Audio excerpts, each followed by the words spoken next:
우리 모두에게 큰 은혜가 오늘도 임하기를 주의 이름으로 축원합니다.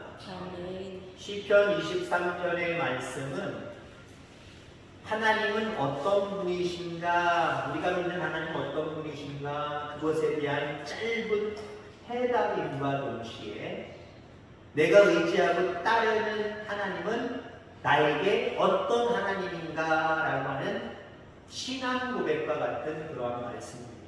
그래서 어떤 사람들은 시편 23편이 제2의 신앙 고백이다 라고 말씀하는 분들도 있습니다. 그 정도로 하나님에 대해서 간략하게 명확하게 말하고 있는 그 내용이 시편 23편이고요. 우리가 어떤 믿음을 가지고 주님을 따라야 되느냐 라고 하는 신앙의 고백으로 또 시편 23편을 이야기할 수 있습니다. 자, 잘 아는 내용들이기 때문에 바로 본론 한 부분을 가지고 함께 은혜를 나누고자 합니다. 여호와는 나의 목자시니 내게 부족함이 없으리로다. 23편 통째로 외우시는 분들도 많지만 짧기 때문에 요 앞부분은 우리 그리스도인이라고 한다면 여러 번 들었기 때문에 아마 우리 입술 속에서도 이 내용을 글씨를 눈으로 보지 않아도 다 알 겁니다.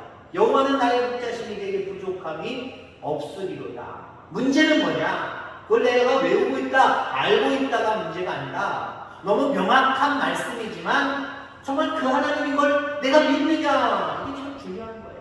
단순하지만 여호와는 나의 목자고 그 목자 되시는 하나님은 내게 부족함이 없이 채워주시는 하나님이다. 두 가지를 고백하고 있는 거거든요. 이 두 가지 고백 정말 여러분들 하고 있습니까? 여러분들 나는 양이고 하나님 목자이기 때문에 마지막 부분 결론의 말씀은 나 주님 따라갈 겁니다. 주님 쫓아갈 겁니다. 라고 하는 거거든요. 정말 따라갈 준비가 되어 있으십니까? 그리고 그 하나님이 내 모든 필요를 영생까지도 채워주실 분임을 분명 믿습니까? 가장 서두의 부분이지만 그냥 쑥 넘어갈 수 있는 말씀이거든요. 진정으로 여호와가 나의 목자고 그 목자 되신 하나님은 나에게 모든 필요를 채워주시는 분이다. 확실하게 여러분들 믿는 저와 여러분들 다 되기를 주의 이름으로 축원합니다. 우리나라에서 양은 좀 긍정적인 이미지가 강합니다. 순하다, 착하다 라고 하는 그런 의미를 받아들입니다만은 이 성경의 배경이 되고 있는 팔레스틴 이 지역은 한마디로 양을 사람에게 비유하면 그 사람 욕하는 것과 똑같아요. 비하하는 겁니다. 사람 취급하지 않는 겁니다. 자, 동물학자에 따르면 양은 가장 미련한 동물 중에 하나라고 합니다. 이건 실력이 대단히 안 좋아요. 안 좋아도 정말 안 좋아요. 앞에 바로 있는 것도 보이지 않아서 양들이 여러분들 왜 몰려다니는지 아십니까? 근식이 때문에. 엄청난 근식이기 때문에 바로 눈앞에 것도 보이지 않아요. 그러니까 무리에서 떨어지지 않으려고 앞에 양 부딪혀서 고개 받고 가는 거예요. 앞에 양 엉덩이에 자기 고개를 머리를 부딪혀서 가는 겁니다. 그렇지 않으면 길 잃어버릴 수 있기 때문에. 그리고 그렇게 눈이 나쁘니까 한번 길을 잃기도 쉽지만 길을 잃으면 찾을 수 있을까요? 없을까요? 우리 예를 들어 길을 잃었다 그러면 우리는 가다가 지나가면서 본 게 있기 때문에 맞아, 아까 지나갔는데 요 건물인데 그걸 금방 찾을 수 있잖아요. 근데 눈이 워낙 나쁘니까 길도 잃기도 참 쉽고요. 잃어버렸던 길을 찾을 수도 없습니다.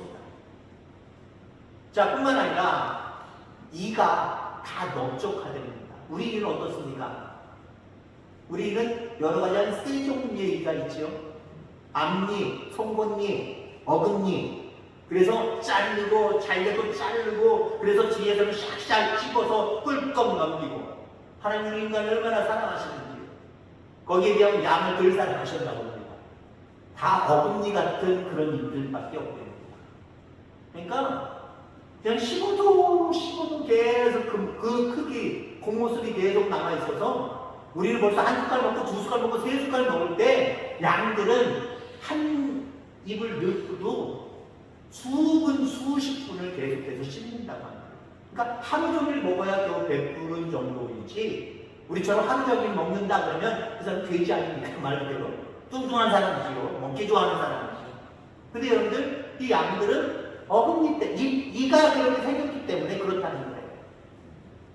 자, 그 다음에 뿔도 있는데, 뿔도 상대방을 공격할 수 있는 방향으로 자라는 것이 아니라 둥그렇게 뒤로 옆으로 이렇게 뻗어 있기 때문에 공격성이 전혀 없답니다. 그래서 하나의 장식품에 불과하다라고 하는 거예요.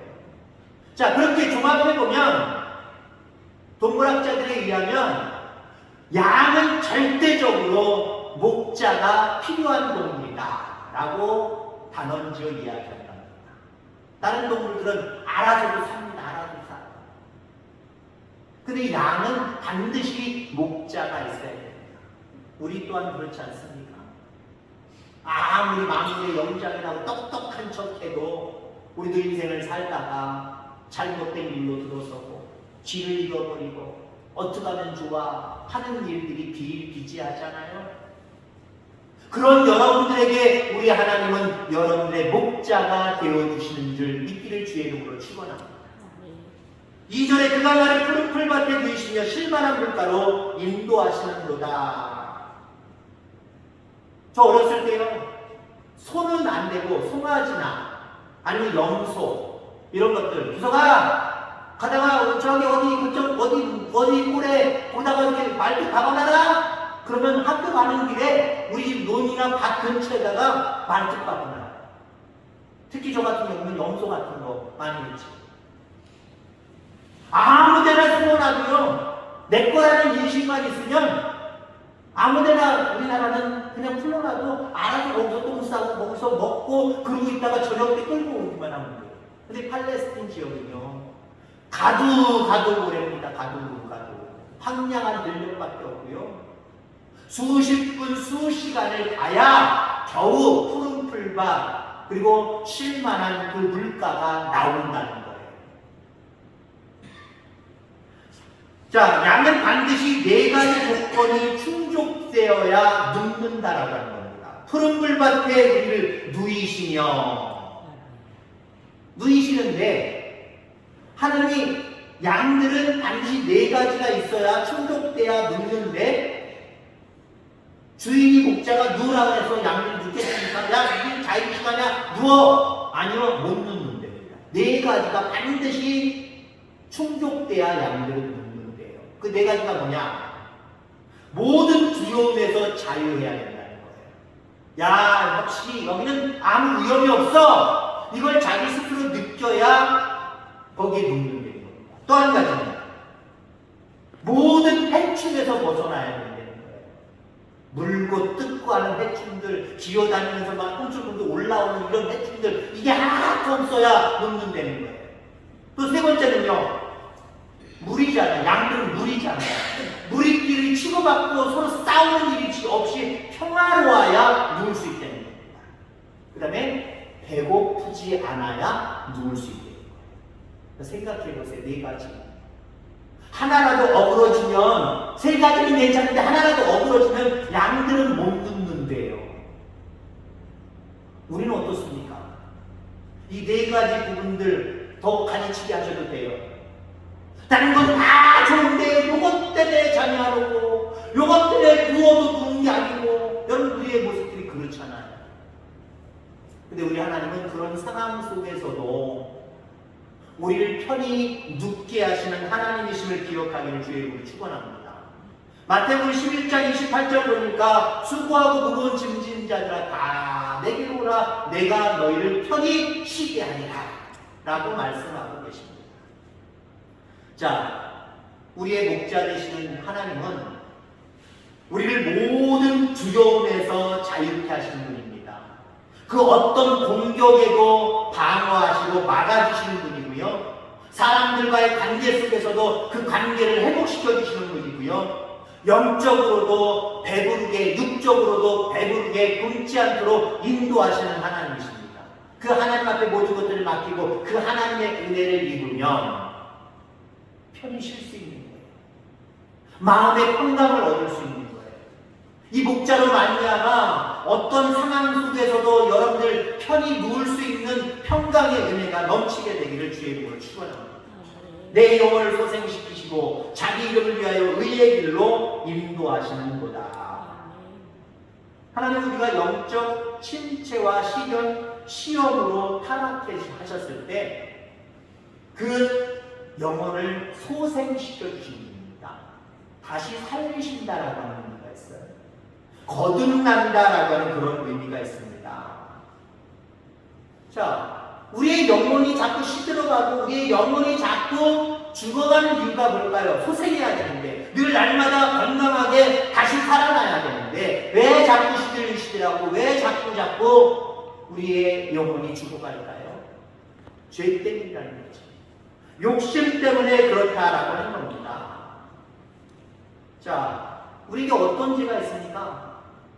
하나님과 완전히 반대돼서 하나님 원하지 않는 행동을 하는 죄, 이런 부분들도 있겠지만 이런 부분들은 크게 없을 줄 믿습니다. 근데 우리 그리스도인들이 하나님 앞에 자꾸 영혼이 시들어가고 죽어가는 죄를 짓는 부분들이 어떤 부분들이냐? 이런 부분들이겠죠. 나 혼자 힘으로 행복하게 살 수 있다라고 하는 생각, 그것도 하나님이 원하시지 않는 모습이고요. 내 영혼을 시들시들하게 죽어가게 만드는 요소라는 거예요. 끝까지 하나님이 필요합니다. 하나님께 맡깁니다. 하나님이 하셨습니다. 라고 하는 믿음을 갖기를 주의 이름으로 축원합니다. 맡겨야 되고요. 의지해야 되고요. 하나님이 하셨다고 고백해야 됩니다. 이게 온전한 신앙이에요. 근데 우리는 믿음을 가졌지만 내가 해야 되잖아요. 내 노력이 필요하잖아요. 다른 힘을 구하고 의지하잖아요. 그러니까 어떤 다른 힘을 빌어서 뭔가 해결된 것 같긴 같은데 우리의 영혼은 시들어가고 있는 거예요. 우리의 영혼은 죽어가고 있는 거예요. 이게 우리 그리스도인들이 피해야 될 죄임을 기억하시기를 주의 이름으로 축원합니다. 온전히 하나님께 기도하고 맡기고 모든 결과 속에서도 하나님이 하셨다고 고백하는 믿음이 있을 때 우리의 영혼을 소생시키실 뿐만 아니라 우리의 영혼 가운데 강하게 하시는 놀라운 은혜가 있게 되기를 주의 이름으로 축원합니다. 자, 온전한 성도는 하나님을 붙잡으면서 동시에 세상을 붙잡을 수 없다는 거예요. 자, 그리고 온전한 성도는 세상보다 하나님을 더 좋아해야 됩니다. 그 어떤 세상의 모임보다 예배 시간이 행복하고 귀해야 됩니다. 또 온전한 성도는 믿음으로 나 중심의 삶을 살아가는 것이 아니라 하나님 중심의 삶을 살아가야 됩니다. 하나님 중심의 삶을 살아가야 돼요. 그래서 여러분들 예배는 내 영혼을 소생시키는 자리입니다.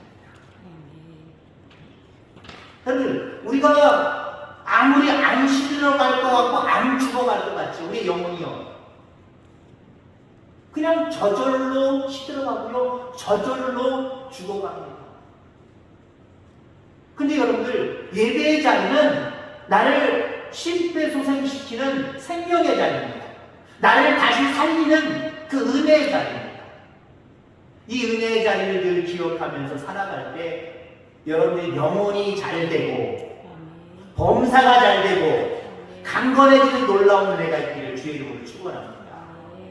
내가 사망의 음침한 골짜기로 다닐지라도 해를 두려워하지 않을 것은 주께서 나와 함께 하시니라. 주의 지팡이와 막대기가 나를 안위하시나이다. 자, 사망의 음침한 골짜기, 이 골짜기를 피할 수 있는 사람은 세상에 한 사람도 없습니다. 실질적으로 우리는 점점 사망의 골짜기로 들어가고 있는 거고요.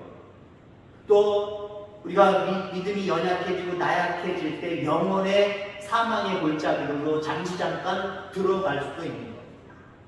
자, 이 땅에서 고통을 받고 해결할 수 없는 문제를 안고 우리는 살아갑니다. 그런데 이런 모든 것들이 두렵지 않은 것은 왜 그럴까요? 우리 사망의 골짜기를 지금 영육간에 살아가고 있습니다. 어쩔 수 없이 그렇게 살아갈 수밖에 없는 연약한 인간입니다. 그럼에도 불구하고 우리가 그 상황을 두려워하지 않는 것은 어떤 이유가 있지요? 목자 되신 하나님이 나와 함께 하시기 때문에 그렇습니다. 그리고 그분의 지팡이와 막대기가 나를 지키시기 때문에 그렇습니다. 하나님이 함께 하시고 그의 지팡이와 막대기로 우리를 안위해 주신다. 이 믿음이 여러분들 가운데 있을 때 그 어떤 것도 두렵지 않는 거예요. 그 어떤 해로운 것이 나를 가해와도요 걱정하고 염려되는 게 아니에요. 괜찮아질 거야. 우리 하나님이 함께 하시잖아. 막대기로 지팡이로 나를 안위해 주시잖아. 얼마나 귀한 능력이고 은혜입니까? 우리가 보통 이 지방의 지팡이, 모세가 가지고 다녔던 그 유명한 지팡이도 있습니다만은 오늘 목자 되신 하나님께서 가지고 다니신 이 지팡이, 뭘 상징하냐면 말 그대로 지팡이입니다. 근데 우리가 흔히 나를 의지하려고 이제 연세 드신 분들이, 연약하신 분들이 지팡이 하잖아요.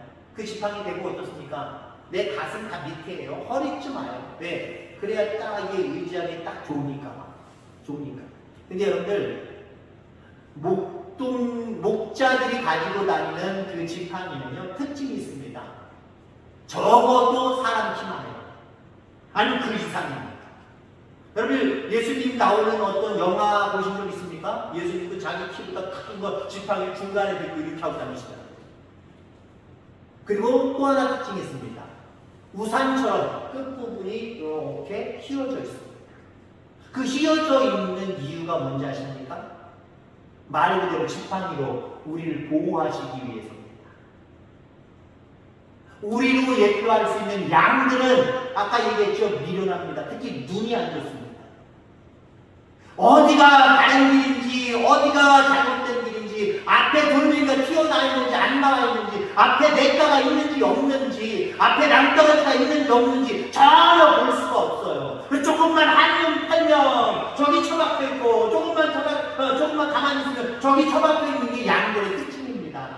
그럴 때마다 목자가 직접 휙 뛰어들어가서 끌어당길 수도 있지만, 목자도 위험할 수 있는 낭떠러지 같은 데가 있을까요?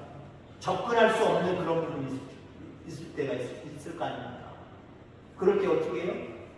저 어렸을 때 그렇게 장난 놀았던 것 같아요. 우산 가지고 갔는데 비가 안 와가지고 우산 딱 돌돌 말아서 가지고 다니는데 친구들 내리 발 한번 걸어보고 팔 한번 한번 잡아보고 그러다가 싸워보기도 하고 뭐해? 하고 싸워보기도 하고 어렸을 때 그렇게 놀았던 것 같아요. 그거예요. 저 밑에 있는 양들 직접 갈 수 없는 부분이라고 한다면 그걸로 목을 채는 거예요. 곧 쫙 가는 조금은 고통스러울 수 있겠지만 목을 채서 끌어올리는 겁니다. 그래서 살리는 거예요. 그래서 보호하는 거예요. 여러분, 우리는 지극히 쉬운 존재들입니다. 내가 지금 확실한 길을 걸어가고 있어, 복된 길을 걸어가고 있어, 착각하지 마시기 바랍니다. 나도 모르는 사이에 잘못된 길로 들어설 때가 많이 있습니다. 이러지도 못하고 저러지도 못하는 상황 가운데 있을 수 있습니다. 그러나 우리 하나님은, 우리 목자 되신 하나님은 우리와 함께 하실 뿐만 아니라 그 막대기와 지팡이를 통하여서 우리를 보호하시는 놀라운 능력의 하나님이심을 기억하기를 주의 이름으로 축원합니다. 6절 말씀 이제 결론적으로 말씀드립니다. 내 평생에 선하심과 인자하심이 반드시 나를 따르니 우리의 모든 부분들을 믿는다는 거예요. 이대로 되어질 줄 믿는다는 거예요. 그러면 결론적으로 얘기합니다. 내가 여호와의 집에 영원히 살리로다. 내가 영원히 여호와의 집에 살리로다 라고 하는 것은 하나님만 의지합니다. 그 목자 되시는 하나님만 따라갑니다 라고 하는 고백이 있는 거예요. 그렇습니다. 목자 되신 그 목자 하나님 멀리 두지 마시고요. 바짝 따라가시기 바랍니다. 그 목자의 음성만 듣고 따라가는 저와 여러분들 되셔서 시편 23편의 귀한 은혜들이 여러분들과 여러분들 가정 가운데, 여러분들 자녀들 가운데 늘 넘치게 되기를 주의 이름으로 축원합니다. 하나님 아버지 감사합니다. 오늘 귀한